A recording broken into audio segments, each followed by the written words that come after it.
It's into April. You know, in Louisiana, we don't have that many hatches. We have a few.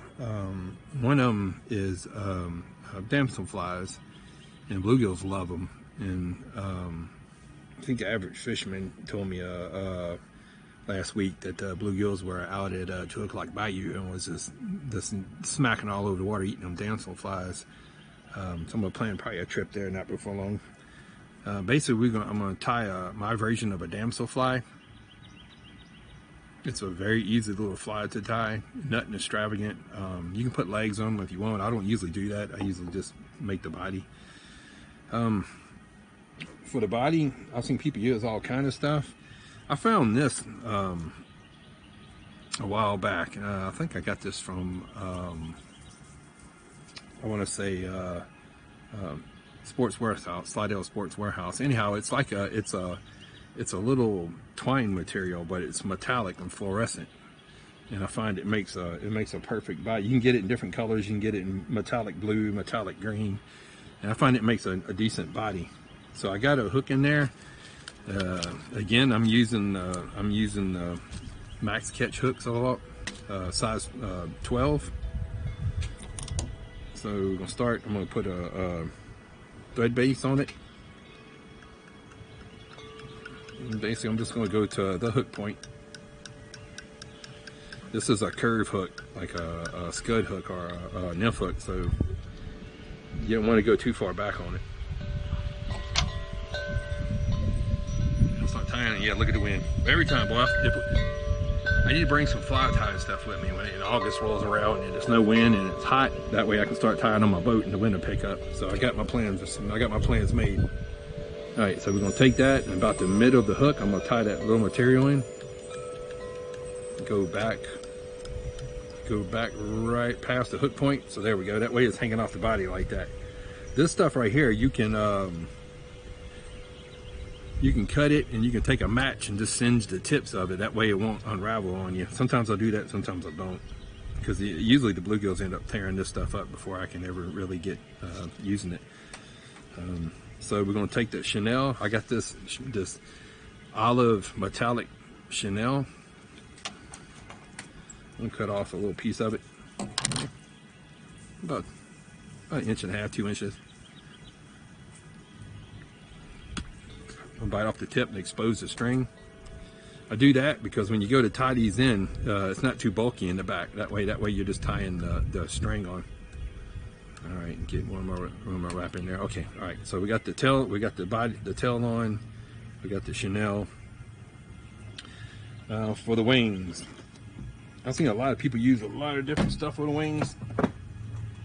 I like using.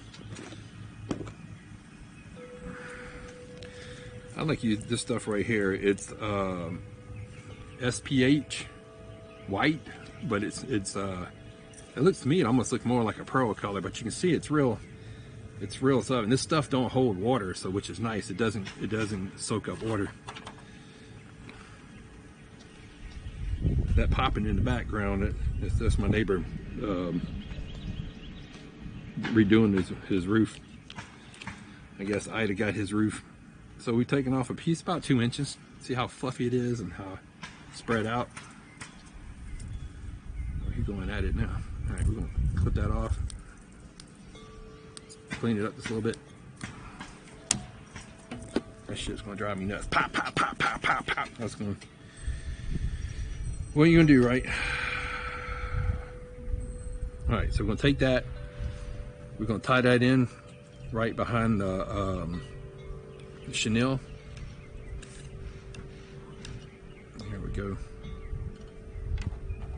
I'm gonna cut off that excess right there. So there you go. That's the wings of it. That's, have you ever seen them flies when they land? The wings fold back behind their body. I have some foam, probably 1/8 of the inch. At least I go for that. Almost probably about 1/4 inch in width. You can tie it what you want, but this is going to be a small fly. Now, clip off the end of it, make it pointy, so that way when I go to tie it in, again, it's not bulky, too bulky in the back. So we're gonna go ahead and tie that in. A couple of wraps just to hold it in there. Go ahead and work this thread up to the hook eye. All right, we're gonna take that chenille and we're gonna wrap that chenille. And that's gonna be the body underneath the carapace. So I'm gonna wrap that in there. Go up to about the eye of the hook. Don't overcrowd the hook eye. I say to all my videos, don't overcrowd the hook eye, because it is nothing worse when you get out there and you got a pretty fly and you go to tie it on and the material is all in front of the hook eye. Done that many a times. All right, so that's what we're looking at right there. We got the tail, we got the body hanging out, and we got the phone. Now we're gonna take that phone, we're gonna lap that phone over. And we're gonna back that thread up just a little bit. All right, tie that in there.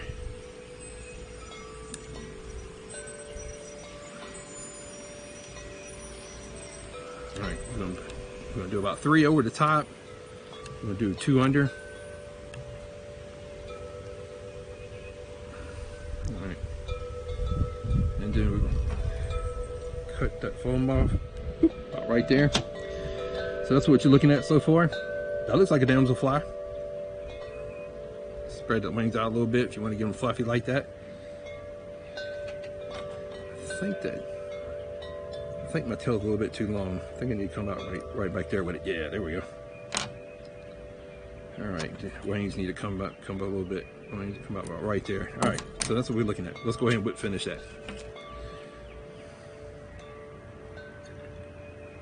Put 3 whip finishes on it. Tie it down. There we go. If you flat, and that's why I like using this flat thread. You see how flat that thread is? Because a flat thread won't cut your phone. Come here. Come here.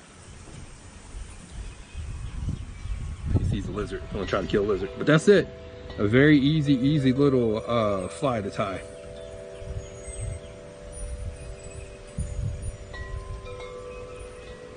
Spread that wings out. See, that way it looks just like a little mayfly.